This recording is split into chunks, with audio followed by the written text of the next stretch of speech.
สวัสดีพี่น้องกูดมอร์นิ่งเนาะตอนนี้เฮาอยู่ที่ห้องพักพี่น้องหลังจากมาฮอดจีนเมื่อวานนี้นั่นเมื่อวานอยู่บ่หลังจากมาฮอดจีนเฮาก็นอนเนาะพี่น้องได้นอน2 ชั่วโมงตอนนี้ก็ตื่นแล้วเนาะพี่น้องตื่นตอน5 โมงบ่สุกตื่นนอนตอน3 โมงได้นอนแป๊บเดียวชั่วโมงกว่าๆเพื่อแล้วก็ได้ลุกแล้วเนาะพี่น้องลุกอาบน้ำเตรียมโตจะเดินทางต่อมื้อนี้เพิ่นสิพาไปเมืองเอียงเมืองเสฉวนสิพาไปขี่รถไฟไปพี่น้องไปเที่ยวมื้อนี้ก็สิเป็นมื้อที่แบบว่าเพิ่นว่าใกล้ว่าบ่หนาวปานใดพี่น้องก็บ่ทันได้รีวิวโรงแรมอีหยังซำเนาะต่อมากับบ่ทันได้เฮ็ดหยังอาบน้ำนอนก็เบิดเวลาแล้วพี่น้องเพราะว่าเฮาเดินทางมานี่เนาะโรงแรมเพิ่นก็คักขนาดมีเป็นแบบระบบไฟฟ้าเพิ่นเนาะเปิดม่านปิดม่านมีแบบเป็นไฟฟ้านี่กดนี่มันก็เปิดเองมาโอ้สุดยอด6 โมงเช้าบ่ทันได้แจ้งซ้ํบ่ติโตทางห้องพี่ต้ากันแล้วเลยเนาะทุกคนไปได้นอนจักชั่วโมงเมื่อคืนนี้นอน3 ชั่วโมงจุดจ่อยยังได้นอนไว้จุดข่อยนึกว่าท่านกว่าสิได้นอนคลิปก็บ่ได้ตัดเบิ่งคืนนี่พี่น้องเอ้ยเขาไว้สินอนตัดคลิปประจันผมบ่ได้นอนก็เลยแบบไว้ตัดตอนขี่รถไฟไปซะมูจอมี่แล้วค่อย คุณได้บ่ทันมีหมวกมันเกินนะค่อยอันนี้บ่มีเอามั้ยกระเป๋ากับหมวกของไผอ๋อมีแล้ว ของสาวตุ๊กตาบ่นี่ของไผเดี๋ยวพวกเฮาสิพากันไปกินอาหารเช้าเนาะพี่น้องพร้อมกันเลยฮัลโหลกดลิฟต์ตัวใหม่บ่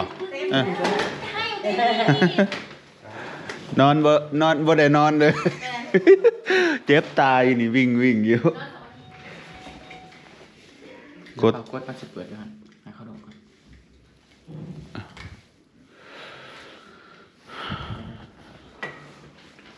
เด้อพวกอยู่ในเขามีเกลือให้เจ๊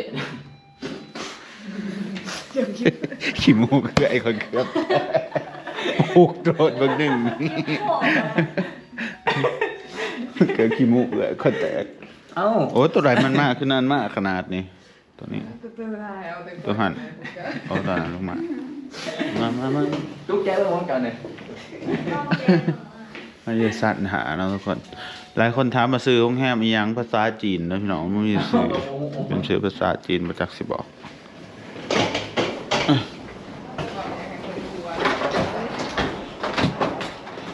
โอ้ยตีโอโตอินนั่นเนี่ยสาวโตอินวันนี้ป้านี่เขากดเลข2แล้วบ่เอากดแล้วอ๋อขอไปกดแบบ2ใช่ไหมอันใจดินไป2เพื่อเอาบาทเขามี2 สันเดียวไหมถอดใจก่อนหอดได้ก็หอด2ก่อน2อย่างนี้แหละไปแม่อันสมบอกกดอันน่ะกดน่ะไว้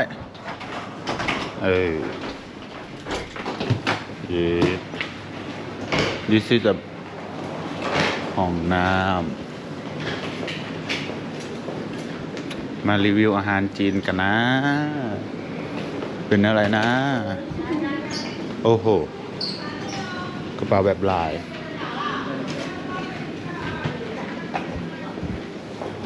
ถ้าเป็นนี้ก็ได้เอาไว้กับหมูเนาะ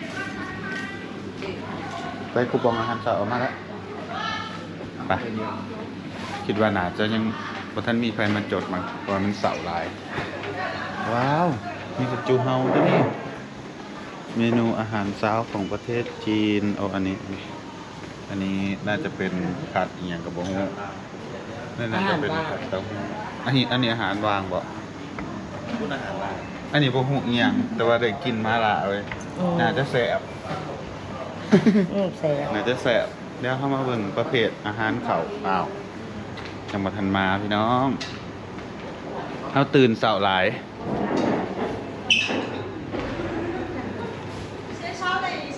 อันนี้ส่วนผลไม้ มีบักเกียงเขากินบักเล่นว่าอยู่นี่นี่เป็นอาหารฝรั่งนะพี่น้องเป็นสลัดขนมปัง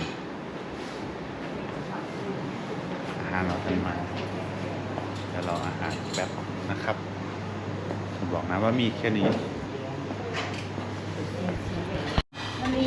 ตอนนี้อาหารมาแล้วตักกินน้ำกันด้วยอันนี้นะเอาคนละน้อยก็ได้เดี๋ยวแสบจังมากแล้วก็มีมันอันนี้นะจะเป็นมันแก้วเนาะพี่น้องทันบ้านเนาะแล้วก็อันนี้เป็นพัดเฮ็ดกับพักเนาะอันนี้คือเห็ดอีกเหมือนกันนะพี่น้องเห็ดกับพักอันนี้น่าจะแซ่บอันนี้น่าจะเป็นจอคล้ายๆแบบขันเป็นมันเท่ากันเพื่อนยังว่าที่มันหนึ่งติมซำคล้ายพี่น้องบอสุกกาไว้เพราะว่ามันมีแต่ภาษาอันนั้นเนาะพี่น้องภาษาจีนเขาก็ได้บ่ฮู้ว่าสิอ่านว่าเป็นนี่ที่เอานี่ไปกินน่าจะอิ่มข้าว พูดกินหอดแกงใหม่ยังไม่เอาแบบนี้ เอาเพื่อนนะกินน้ำกันเอาคนละอันก่อนแสบจังมาเอาไหมเอาคนละอันอย่างละอันนั่นแหละ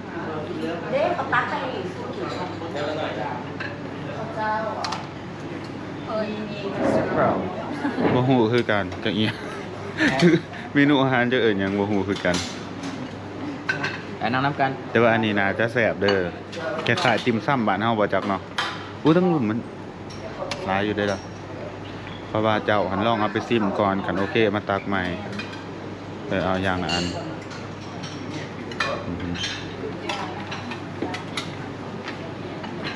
ก็แต่กินยังก็แต่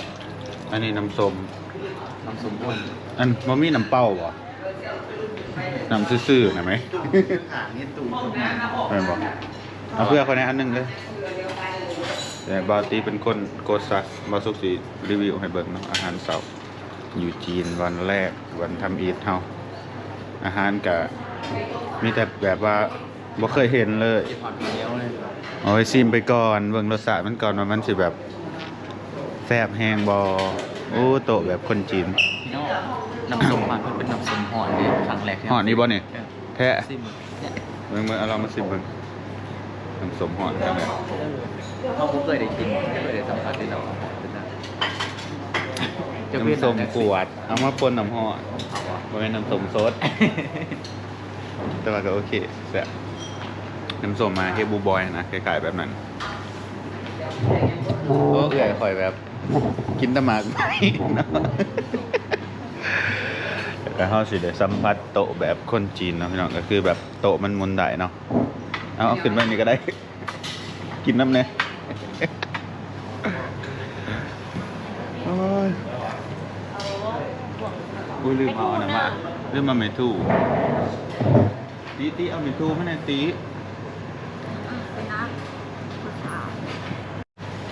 อาหารเช้าที่จีนครั้งแรกเป็นยังไงบ้างผู้สาวกินได้ไหมอันนี้ลองซีมมันก่อนเนาะทุกคนว่ารสชาติมันจะเป็นยังไงเพราะว่านะไข่เนี่ยต้องกินนั่นคนอ่านเนาะบาติเนาะบาติจะทานให้เขาเรามาทานมันก่อนอันนี้นะจะเขาซีมมันก่อนนี่ติ่มซำบ้านเขาเลยนี่เนาะอันนี้หมูสุดนะต้มสุกป่ะเป็นหมูเปล่าบ่มีข่าวดิบริเบิร์เอาไปจุ่มแล้วก็นี่มาเลยทุกคนพี่น้องกินข้าวเด้ออาหารครั้งแรกเป็นอาหารจีนครั้งแรกมาซีบน้ำหน่อยเด้ออันนี้เบิ่งนี่ร้านจะเป็นเสือจะซื้อเสือหน่อยมายืดดักอันนี้มันเกินรุดอันนี้ชอบกินมาแล้วสบายเพชรเป็นมาละเข้มยังนี่ดีคือมันจะเฮ็ดหนูเลยถ้าเป็นผัดนะแต่แม่นบอกแต่ถ่ายต้องเบิ่งว่ามันเป็นผัดซีนเด้อคำหนึ่งผัดให้หนูกว่าให้หนูแบบไหนเฮ็ดหนูอยู่ซื่อแบบเบิ่งคือสไตล์ที่แบบว่าคือบ้านเห็นแต่บอกโรงเรียนนะมันบอก อันนี้ได้อีหยังบ่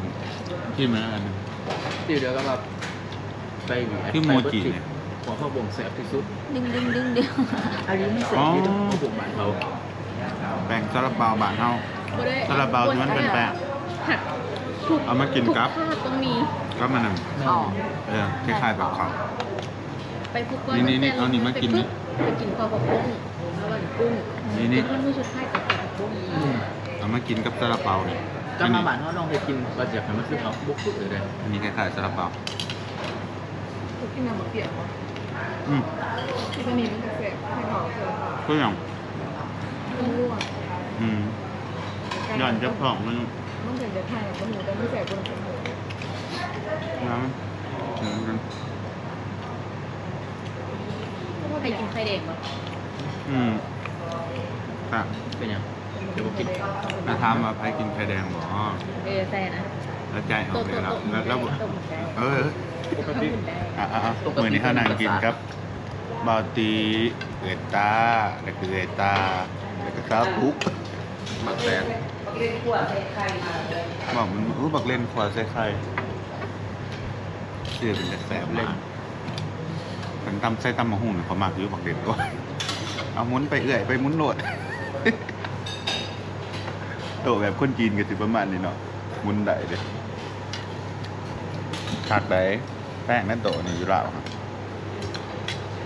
เอาหมุนได้เหรอวะล่างได้เนี่ย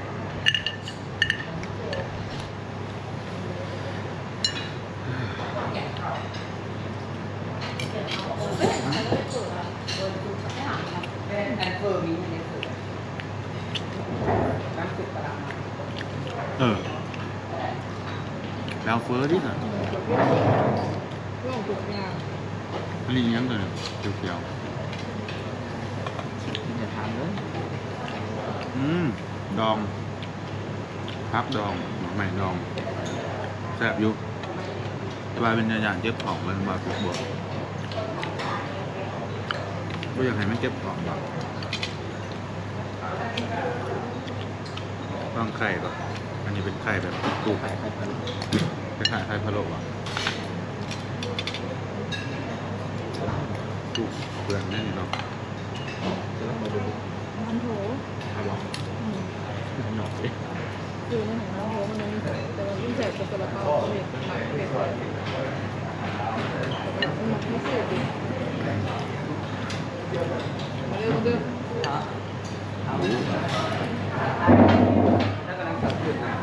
มีเปิดมีเส้นเส้นเหลือง อ๋อยังมีอาหารอยู่ หลายอย่างเลย ยังไม่ให้แกนน้ำมัน ยังมีเฟอร์อยู่โอเคอยู่ ไปกินเลยกับมึงอะไร ไปจะกินเฟอร์แล้วสั่ง วิจัยนมสด บางทีเอาไปกิน บอก น้ำ เอา กับ มาน้ำสดเอามาน้ำบูสด เบามาก เปรี้ยวอ่ะ ก็บอกว่าเอาไง เอามาล่มบูด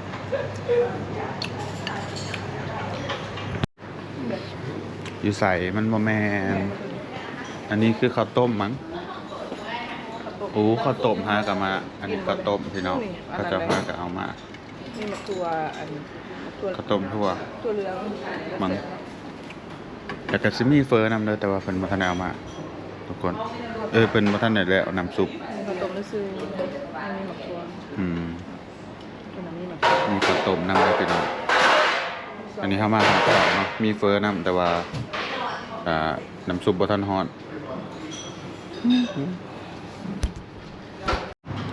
พี่น้องเพิ่นเอาเมนูอาหารมาใหม่เนาะเพราะว่าปกติหัน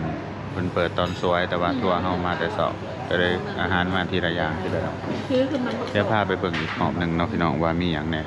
เพิ่นเอาข้าวปั้นมาเนาะอย่าไว้หันที่มันตกเด้อมีของมาเพิ่มก็คือมีผัดไข่ใส่บักเลนเนาะรายการอันนี้โอ้โหคือหยังน่าจะเป็นมาละคือกันนั่นแหละแป้งสุกมาละคล้ายๆแป้งเส้นนิดนึงรายการอันนี้ที่เพิ่มมาใหม่ข้าวผัดไข่สุกเบิดตอนเข้ามาทำอิฐคิดว่าอันบ่มีเขาจะบ่กินข้าว ถือว่ากะอาหารหลากหลายเนาะพี่น้องโอเค แต่ว่าถ้ามาไหวโปรดของเสาร์นี่ได้บ่เห็นหยัง อ้ายกินบาติชิมข้าวผัดไข่ของจีนก่อนแซ่บอยู่บ่ชาวตุ๊กตาอิ่มแล้ว จะยิงไหม อืม เพื่อนกิน ต้นเสามันยังบ่อยาก อืม กินมันเบาๆไม่ต้องกินมันเบา เนาะ มันหั่นเนาะว่าซั่น นี่บ่ พอมาผัดสองเลยกินได้ ก็คิดว่าจะกินอันสิแล้วมื้อนึงนะคะ อุ้ยว างบนให้มาทัน แซ่บ บอกแทนกินหอดปิ้งไก่เลยมัน อืม บริหาร จ่ายเงินแบบบักร้ายกินหน่อยนะน้องพี่น้องอืม ที่เนี่ยคนไปเรียนมันซอย ไปห้องออกว่าตาชื่อว่าห้องออกจากห้องแรมแล้วเนี่ยมันจะมีบอลฝาห้องแรมที่แบบเป็นดีๆบ่ จานนี้ไป รถไฟสถานีรถไฟ อันนี้นี่เพิ่งโจทย์แต่กับของน้ำเลย อ่ะ ต้องโพสต์อีหลีไป แล้วก็ถามเธอไว้เนาะเขาเป็นคนที่แบบว่ามักเขาห้องน้ เออ ำไปใช้กับแบบถือไปนับมันอะ จะจริงจะพูดแกจะคุยรถนี่มาแล้ว อยาก ห้อง สุด น้ำ อยากสุดกูหมูแล้วก็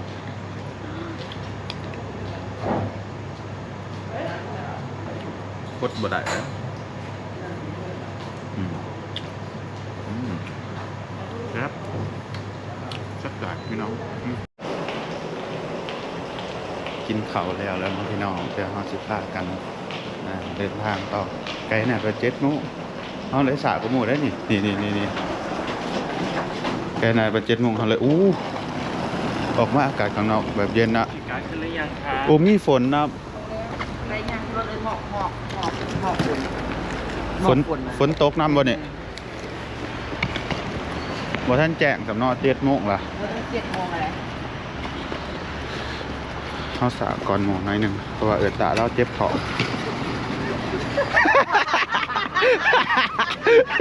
สากตำหน้าดีแล้วจะบ่บอกเราเห็นบ่เลย ใส่กันไหนนะใส่แล้วใส่ดอกใส่ดอกวันที่3ใส่ดอกเอา ไปสากตำหน้าอันนี้ตาโย่อะไรกระเป๋าคนรูดอีกเลยตลกอันนี้ โอเคครับ คือว่าลำเหรอก ระเป๋าโลหลายนั่นแหละ ทุกท่านก็ต้องสแกนพาสปอร์ตนะครับ แต่ตอนนี้ยังไม่ได้คืนนะครับจากที่นี่ก็ไปสถานีรถไฟก่อนนะครับ ประมาณ 40 นาทีนะครับ ก็ได้ที่แล้วนะครับก็ประมาณ ขอน้ำไม่เย็นได้บอก มีอยู่หรือว่าอากาศมันปกติป่ะจ๊ะ น้ำร้อนแล้วก็น้ำเย็น เย็นสุดแล้ว อากาศตอนนี้9 องศา ไม่เป็นไรนะครับ เดี๋ยวถึง บ้านห้องแม่ปัก คนสีขันนะครับหนักก็เย็นแล้วนะครับตอนนี้ก็ยังอากาศยังไม่เย็นนะครับ ไกลเพิ่นสิพาไปต่อ ที่นู่นก็เย็นแล้วนะครับ ไปอีกเมืองหนึ่งคือเมืองเซโชน ขอท่านนะครับเวลาน้ำบอกใส่ในกระเป๋านะครับเวลาเข้าสถานีรถไฟนะครับเขาจะเช็คน้ำบอก เป็น นะครับ คนจีนที่ไปเยี่ยมอยู่ไทยเนาะ เป็นน้ำบอก ก็ จริงๆ ได้ แล้วบอกนะครับ เดี๋ยวก็เวลาที่สถานีรถไฟเวลาเข้าตู้นะครับ เข้าใจ ถ้าสมมติเจ้าหน้าที่ที่ทุกท่านก็กินนิดหน่อยนะครับทุกท่านก็กินนะครับตอนเขาอยากรู้เป็นน้ำเปล่าหรือเปล่านะครับแต่ไม่เป็นไรออกไปได้นะครับ เปิดดิ ถ้าไม่ได้เปิด ก็ไม่ก็ ต้องเปิด ไม่ไม่เป็นไรไม่เปิดก็ไม่เป็นไรนะครับแต่ถ้าสมมติเปิดแล้วนะครับต้องกินนะครับ อืม โอเค วินเซอร์เอา สบายดีน้องซื้อสุกเด้อ สบายดีมูความพิมพ์ทุกคนเนาะซื้อตีฮิตเด้อ โอ้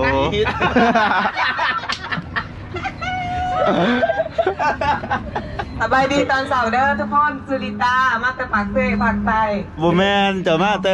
สารวัตรเจ้าคัน มันจะสละวัน ลืมบ้านเกิด หรือบ้านเกิด ส ตัวเอง บาย กับ ดี เจ้า เด้อซื้อตุ๊กตามาจากเมืองโคง คุณ เมืองโคง มันโค้งเซโดน อันนี้ดีค่ะ ข่าวเมืองโคงบอก พวกเซ ส โด บาย น ดีตอนเช้าซื้อตุ๊กตาเด้อ มาแต่ใส่ ว่าหัก แล้วว่ามาแตะนาปง เจ้าสบายดีตอนเสาร์กันเนาะเมื่อข้าพเจ้าได้ชื่อว่าไม้ค่ำชวนหนูเนาะมาจากนครปักเส โอ้ยคนปากเซตัวนี้ ภาคไทย ตอนเช้าแม่มองอยาก เอาที่ปักเซบนตัวทิพย์นี่นะ แม่น นครหล ใคร วงเขา ดี อยู่ ตอนเช้าแม่คือแม่ มันเป็นหมอกเนาะเบิ่งไหมเบิดเมืองค่ะ มันจากปาก อ๋อ โอเคอายืนต่อเลย เป็นหมอกเลย เจ้าสบายดีตอนเสาร์เนาะอันนี้ซื้อแม่มณิกาบมาจากนครหลวงเวียงจันทน์ โอ้มีปูหลงก็ต้องดึง แต่ตำเนียงปักเสกระดาษ